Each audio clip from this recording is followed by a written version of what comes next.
Hello there, and welcome to a new, very special edition of Crawling Mondays dedicated to SEO and news. What is different for a news publication from an SEO perspective, right? And today, to speak about this very important but also very niche oriented type of topic, two very prominent and very experienced SEO specialists who have worked in an industry for quite a while and at different sides of things too. On one hand, John Shihata, VP of Audience Development and many other areas, including SEO's account and Asked, and also founder of an SEO news tool that is called NewsDash. And then on the other hand, Barry Adams, the one and only technical SEO, highly experienced in news SEO, independent SEO consultant, and a founder of Polemic Digital. Thank you very much for joining. Thanks for having us. Yeah, thanks. This is great. Yes. So let's start. The first question, right? Just to describe a little bit to all of the audience who are experienced in SEO but have never done an SEO process for a news publication, a news website. What is different? What are those unique steps or areas that are very specific when you do an SEO process for a news type of website? News is a bit of a different animal anyway, because for me, it's as close to real-time SEO as you can get. Where most SEO campaigns I've been involved in that are not news tend to focus on, getting in those 10 blue links, maybe getting a featured snippet. With news, it tends to focus very heavily on the top stories carousel on regular search results. The news.google.com vertical in itself doesn't actually send an awful lot of traffic to most news publishers. It's that top stories box on desktop and mobile search results, which happens in about 10 to 12% of all Google queries, that they will have a news box with news articles for publishers in there. That's the majority of organic search traffic to most news publishers, and there are some specific rules about that top stories box that make it very, very different from regular SEO. For one, the maximum lifespan of an article in top stories is 48 hours, and I think, John, you probably have better data on this than I do. Usually it's 24 to 36 hours maximum that an article will live in top stories, and then it'll be replaced by other articles. So for me, optimizing for news is optimizing primarily for really fast crawling and indexing, removing as many obstacles for Google as possible so that you don't have to rely on Google's secondary or tertiary indexing mechanisms, but that first pass indexing that Google does the moment it calls an article is all it really needs to do to get the full article text, the full article relevance, all the structured data. And the second aspect is about building long-term topical value for any news website, so that Google understands that this news publisher is an expert in, for example, financial news. That publisher is great in sports and football, because that tends to filter into that top stories rankings as well as general SEO, so that Google wants to reward websites that are known to report on a specific topic with regularity and with authority, so that they get surfaced more and more often, versus like a general news publisher that just writes about everything and everyone without really focusing on any specific topic. What are the must-do steps? Like, for example, it took my attention that you didn't mention AMP there, because still today, for good or forget, that's still a requirement to be included in the top stories carousel, right? So a must on mobile, purely on mobile. On mobile. So for now, still, it was announced that it's going to be changed next year. At some point, the requirement will be to be fast and provide a good user experience. But right now, it's what is the other type of must-do requirement or implementation that really needs to be done for this type of website? Yes, John. So I think I agree with Barry in every single point he mentioned, right? It's when we look at news publishers, right? And I'm going to address the AMP right now. When we look at news publishers, there's like two different or three different categorization. You have the breaking news publishers, right? You're talking about the CNN, the Fox News, right? The ones that produce a ton of content and they have supporting contextual arm from videos and so on, right? And they cover every single aspect of all the news, right? So the speed is the name of the game here. Breaking news, right? Being first and being accurate is very important for them. You have the niche publishers, as Barry mentioned, right? So you have someone who's very focused on one specific niche. It could be technology, or it could be everything Mac, or it could be everything finance, or everything health, and so on. So they're very focused on the authority, being very authoritative on that specific topic, right? And then the third category, so you have breaking news, you have the lifestyle.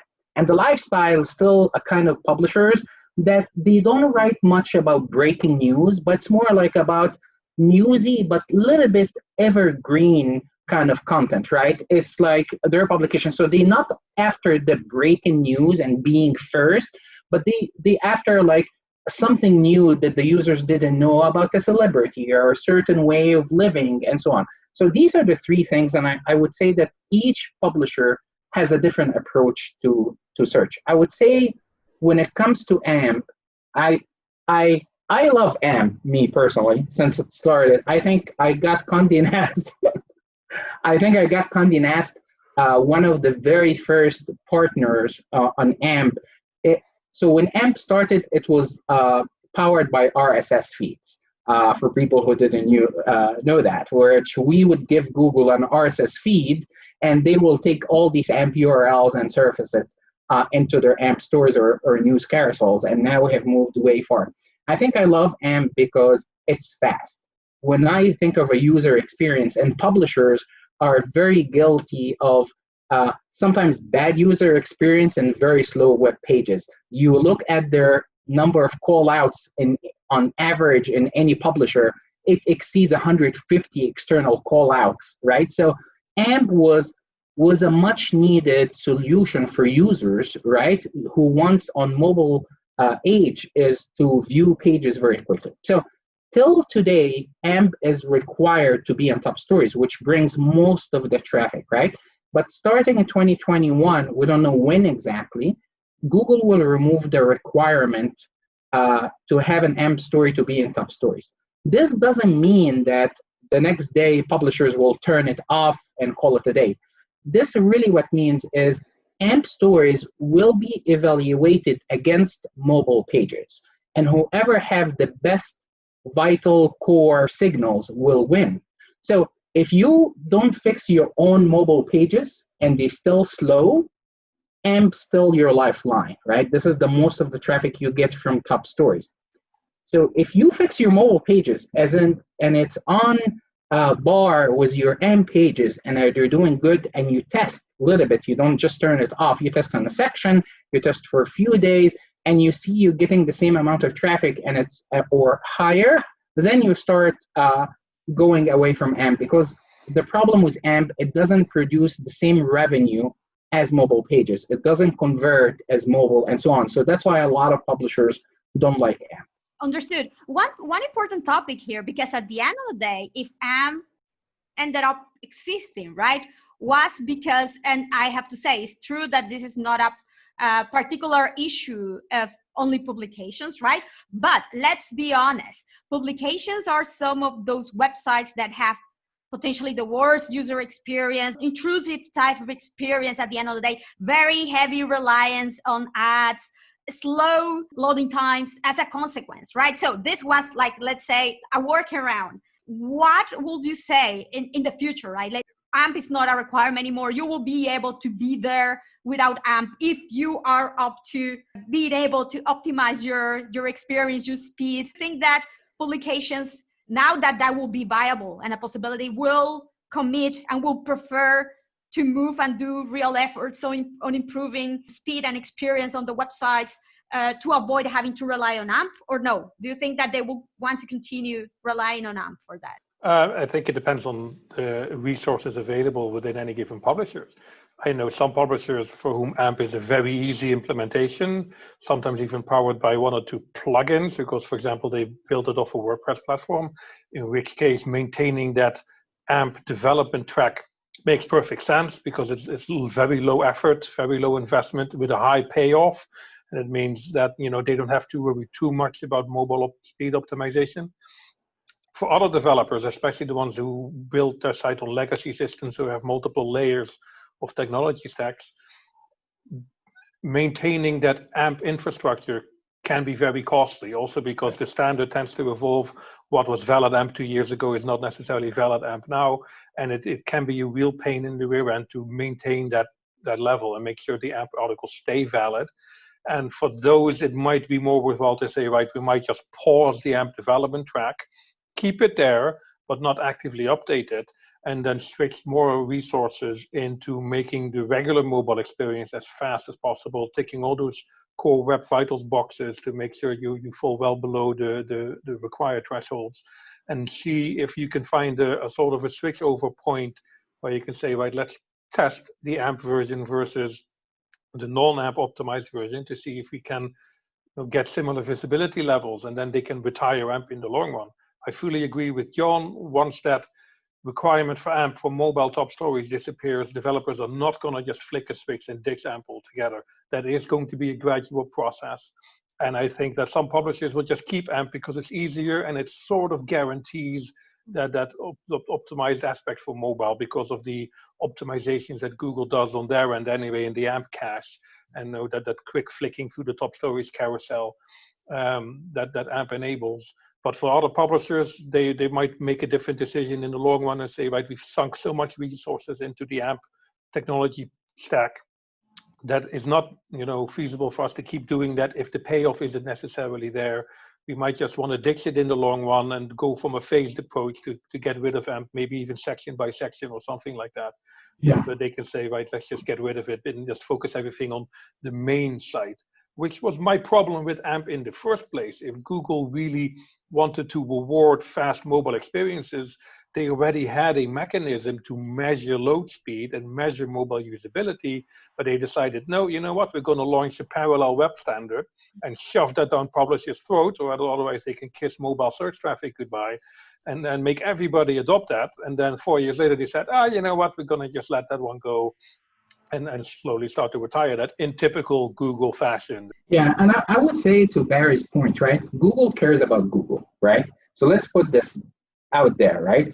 And secondly, they care about their users. Everything else comes after, right? So if they care about how they index content very fast and give their users a better, faster user experience, they would introduce a whole new language the publishers have to get with massive restrictions. So I can see it from their view, but to Barry's point, it was very tough for the publishers. Now, publishers has to evaluate three things before they disable AMP: revenue, resources, and traffic, right? These are the three things that they look at. So when it comes to revenue, it's commercial revenue and consumer revenue. Do they have subscriptions, paywalls?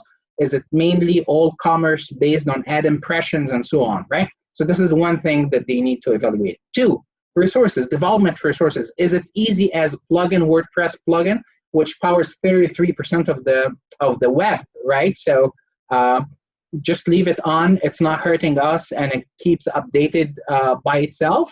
And three, revenue, resources, traffic, right? Traffic is when you start doing these tests, are you getting the same amount of traffic or not? Because a lot of traffic coming from top stories, right? So my approach to this is, after you evaluate these three, you start with a section, right? First, you start by disabling AMP after X days. I think this is a very interesting test where you say, after 7 days, I'm gonna disable AMP, or after 3 days, because as we know, top stories, as Barry mentioned, it lasts 2 to 3 days, 48 hours to 72 hours, right? So after this, you don't need it in top stories anymore, and it has its own life in organic results, right? So see, if you do this, the lifespan or the shelf life of AMP stories is still the same or going down. The second thing, after you do this test, is you disable a section. So let's take everything in business, a medium traffic section, right? If we disable AMP completely there, how is it performing? Is it the same or less? And then after these two, and based on all the other three factors, publishers then need to make a decision, should they support AMP still or not? These are great criteria to take into consideration for sure, assessing all of the different aspects, because of course, at the end of the day, if it should be worthy from ROI perspective. And yes, it's money, revenue. That's what matters. Yes. Yeah, indeed. So moving on to another very important critical aspect here. Speed, crawlability, and indexability, especially for those type of news websites that rely on trends and hot type of stories, right? And the whole process to make it happen, right? That, for example, is it really critical to send a feed to Google through the publishing center, or not necessarily so much? Or which are the tools that you use to monitor trends or new stories that are coming? What is the type of workflow that you tend to have in regard to that? And what are the tools and resources that you leverage to have the whole fast crawling, indexing, identifying topic and writing about it? And which is, I see that it's a life cycle ongoing like this, right? Yeah, it's an interesting one. It varies from publisher to publisher, but I think most publishers, especially in the breaking news category, like John said, are very much focused at covering what's happening, what's trending at the moment. In terms of deciding what topics to use, Google Trends is always a good one. But you need to look at the trending topics in Google News itself, which is where John's News Dash tool comes in really handy. Google actually, it was last week, I think, launched the real-time content insights dashboard, which you can connect to Google Analytics, and you can see exactly which articles are being read on your website and how many people are looking at it, which can be a very handy dashboard to have in the newsroom.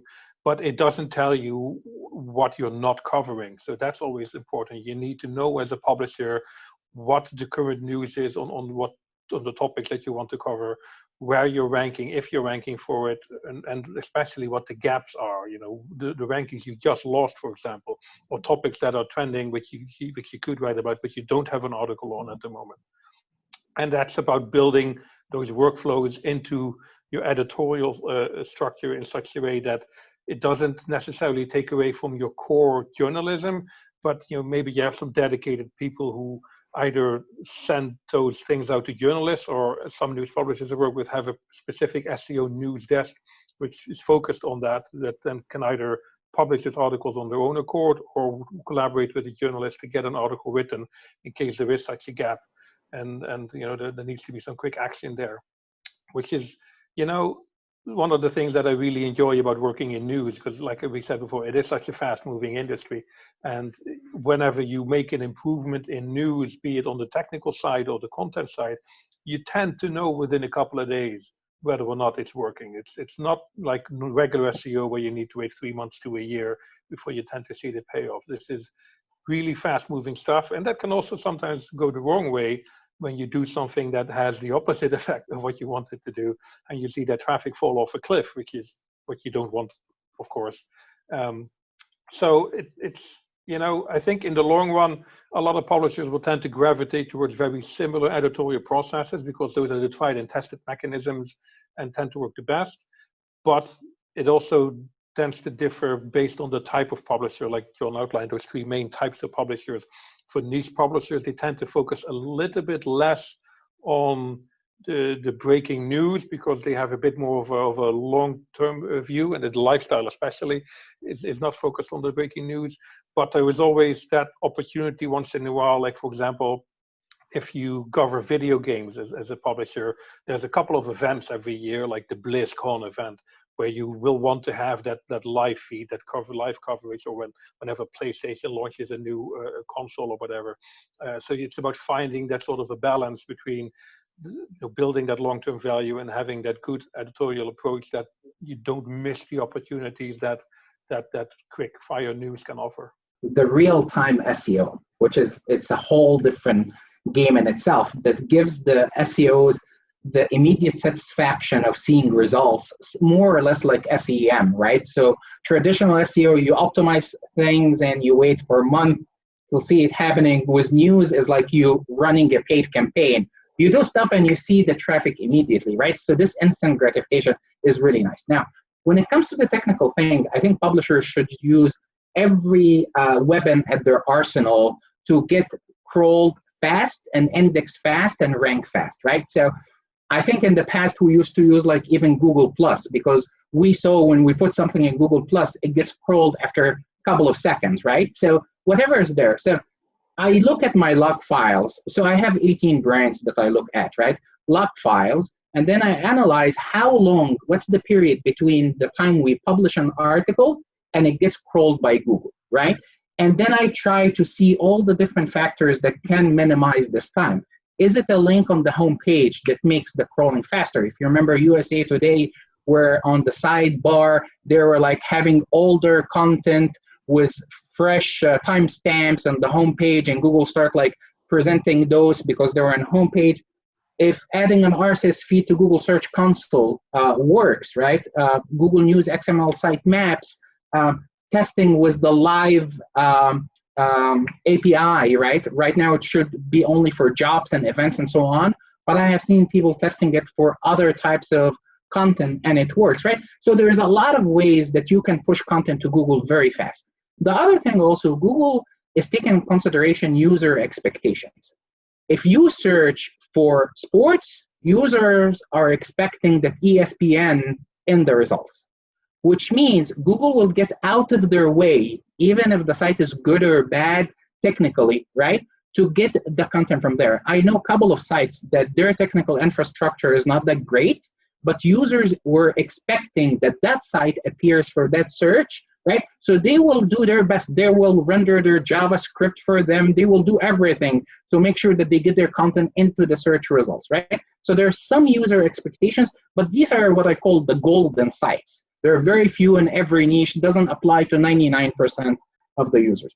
When it comes to the workflow, right, the challenge is what I call file and lock mentality. Once we write about something, we forget about it and we move to the next story. But a lot of times, breaking news are evolving stories. If there's someone, I'll give you this example. If there is a shooting in some small town in a state, right? Usually it starts with everyone searching for that school name or that city name plus shooting, right? So this is what you focus on. Then the trends start shifting because it becomes national news and the TV is talking about it. So people are not searching specifically for that city name or high school name. It gets a little bit broader, maybe the state name or the county name, right? Or whatever the media start using. And then they find the name of the shooter. Then the shift start shifting to who is this guy, right? So you have to keep an eye for the shifts in the trends, right? So trends is extremely important. Shameless blog is like, we track trends all the time and we give the gaps between what trends you cover versus your competitors and so on. So trends is very important. NewsDash, your tool. Yes, NewsDash, yes, yeah. NewsDash, you also provide the gap of what you're actually covering already, the trending topics versus your competitors that you're also monitoring. Yes, so we do it in two ways. Real time, like the past hour or the past 4 hours or whatever. These are all the top trends. And this is what your competitors covered and their rankings and their visibility in SERPs, right? 100% of all the times, these three competitors were there and you were not. And we also give it historically. Over the past 30 days or whatever period, this is your visibility for all the top trends, because these are like the majority of the traffic or the top head kind of thing. So I think this is important, tracking the shifts of trends. The Google News Consumer Insight, NCI, Consumer News Insight or News Consumer Insights, is a great tool for free for all publishers. They have 3 different aspects. If you're a paywall kind of a publisher or gated content, this is amazing. You can see how your subscribers for the different funnels and which channels are working for you or not. Parsley and Chartbeat are amazing for real time. Most of the publishers use either Parsley or Chartbeat. And then Google Search Console. I just wish that they have a real time data. I think they got better. I think sometimes now up to like 8 hours or 4 hours. But I think in the past, 11 years ago, we used to get real time data. We used to have like as it happens, and we used to track it and see like what keywords are driving traffic and so on. So I hope that they can get back to that. It's great that you mentioned Google Search Console, because we're going to switch to a topic that is actually covering the Google Search Console. But again, I wish the there was much more information about it in general, right? Discover the way of discover and engagement, and I will say this sort of like the bridge of what's next in content discovery, the search journey, right? Like you don't necessarily need to be actively searching for something, but people recommend it to you based on your past searches, experiences, beyond the risk that this has in itself, right? Like, you know, you only are recommended stuff that you tend to end up believing already, unlike anyway. But how you're managing the impact of this at this moment in big publications? Because from the data that I have seen, it can be huge. Like publications can get easily at the moment more than 80% of the traffic sometimes from Discover. And this can be, I have to say, very risky, right? Because it's not something that you can predict as much or control as much. Anyway, I wanted your insights or experience with it, and any sort of tips that you have found useful to optimize for it and control it in a positive way. Yeah, it's an interesting one. Like you said, publishers can get huge chunks of traffic from Discover. Some of my clients, 50-60% of search traffic would be Google Discover traffic. And it is probably the biggest unknown at the moment about how it works and how the algorithms work. However, what I have seen with my publishing clients, especially the bigger ones who have suffered at the hands of Google's algorithm updates, especially in the last 2 years, that their visibility in regular Google search and top stories and the visibility in Google Discover tends to be mirror images, exact copies of each other, which tells me that Google Discover borrows the exact same algorithms as Google Web Search. So when a website is rewarded after a core algorithm update, we also tend to see an equivalent growth in Discover traffic. The same when a website is penalized after a core update, we tend to see a similar drop in Discover traffic. So we know that Google uses the same algorithmic signals in Discover as it does in normal web search, which actually makes it a bit more clear about what you need to focus on. It's the same pillars of, you know, making sure it's crawlable, indexable, you have the right quality signals, you send the right topic signals to Google, and all of that. The only difference is because it's such a personalized feed for every single person, there is no tool out there that will tell you where you rank, what people search for, because there's no searches involved. It's proactive. It's searchless rankings, basically. So you have no idea about impressions or user profiles of people who look at your content, which is why that tool that John also mentioned, the News Consumer Insights one, is so very, very useful, because it tells you the type of people that consume your news, which is in analytics, and therefore doesn't come from Search Console. It's analytics data, which of course combines search and Discover traffic. So it tells you a lot more about your general audience and what you can then optimize for to make sure you tick those engagement boxes. Because as we know, a large part of Google Discover is personalized and optimized based on what people consume, not just the websites that they look at, but also the topics that people like to read a lot about. And you see this with blogs, like my own blog. Whenever I publish a new blog post, I get a temporary spike in Google Discover traffic. And that's not because those people always read my blogs. No, they don't, because I don't publish often enough, but because they're interested in SEO. And SEO as a topic, my website is associated with that topic. So Google then throws that article in people's feeds that knows that, oh, those people are interested in SEO. This website writes about SEO once in a while. I might as well throw it in there to see what kind of traction it gets and what kind of traffic you get. I have been studying Discover for the past 2 months heavily, and it was a lot of data in it. So the first thing I would say, when we say 80% Discover traffic in Google Search Console, I think that number sometimes is misleading for users, because when you look at your analytics, Google Discover is not considered to be search traffic, right? When you look at Google Search Console, yes, they're comparing your search versus Discover as one big pie, and they tell you 80% is coming from Discover. But when you translate this back to the company, if you say 80% of search is Discover, this doesn't align with the analytics. So when we report in the analytics, we say percentage of total traffic, right? Because it's in the referral bucket. Now, we have seen that Discover in Europe and Asia is way, way higher than the States, for example. And I would say that's because of the Android consumption in these continents versus in US, where iPhone is very dominant. So Android is an iPhone, is a Google play, right, where they can push Discover very heavily to the users. So we have seen some places in India, I have seen sites in Google Search Console reporting 95% traffic in Discover, which are more vulnerable, as you mentioned, because when they lose that traffic, it's devastating, right, when they drop in the traffic. I totally agree with Barry that whenever there is an impact of core updates on Google, we have seen the same impact on Discover. Now, the things that we know on Discover for sure is image resolution and size makes a huge difference, right? You must have a high resolution, big images to be considered for Discover. The second thing we know for sure, it's the interest of the topics. So one of the things we do is we analyze the entities and the topics in the Discover URL. So you don't have queries, the queryless search as you called it, right? So if you download all the URLs every week and then do some kind of smart analysis on the entities for these articles, and you see the movement of these entities, this is your segment of users who are interested on SEO or whatever, right?